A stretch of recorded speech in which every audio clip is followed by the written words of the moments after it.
You think your child is clingy simply because of their personality? In reality, your own daily actions might be making it impossible for them to let go. Today you will see exactly which tiny moments are teaching them that dependency every single day. Picture yourself standing in the kitchen while your child sits on the floor, focused on stacking blocks.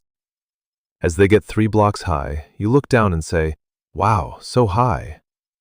You know they are playing perfectly fine on their own, yet you feel the urge to say something to connect. In that split second, your child stops and looks at you. It's not because they need help, but because you just became more interesting than the task at hand. Tiny moments like this repeat all day long, and your child's brain is constantly learning from them. There are a few common habits most parents share that are silently making your child more dependent than you realize. Picture your child sitting on the floor, deeply focused on stacking building blocks.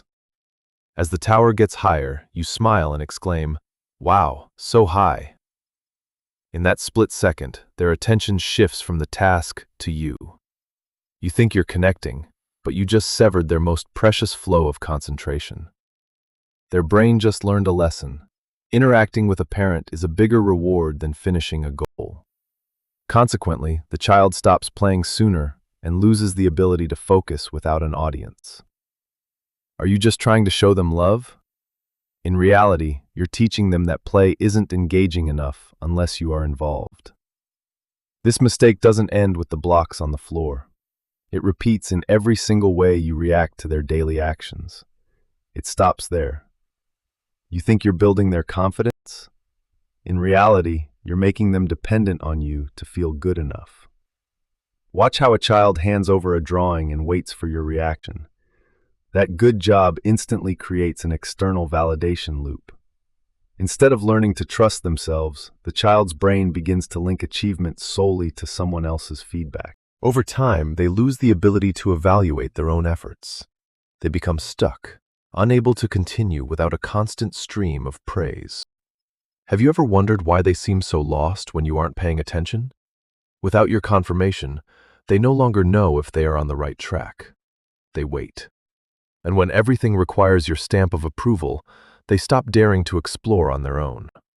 It's not that your child doesn't want to play alone. The truth is, they aren't sure what they're allowed to do.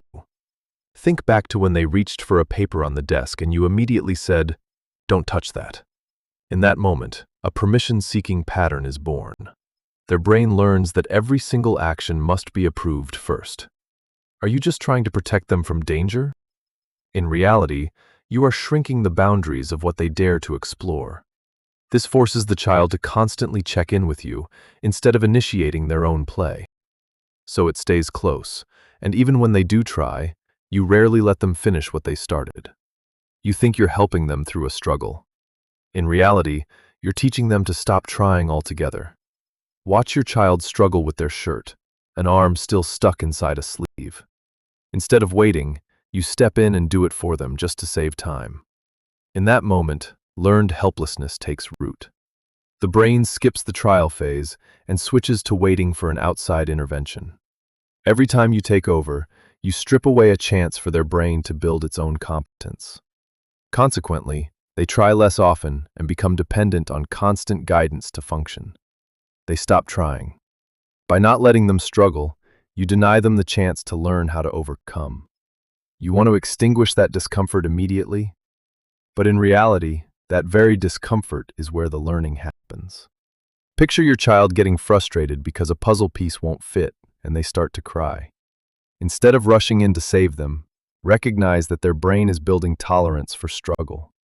This process requires time, not an immediate rescue. If you intervene constantly, they will never build true resilience. Not every moment of distress needs to be solved right away.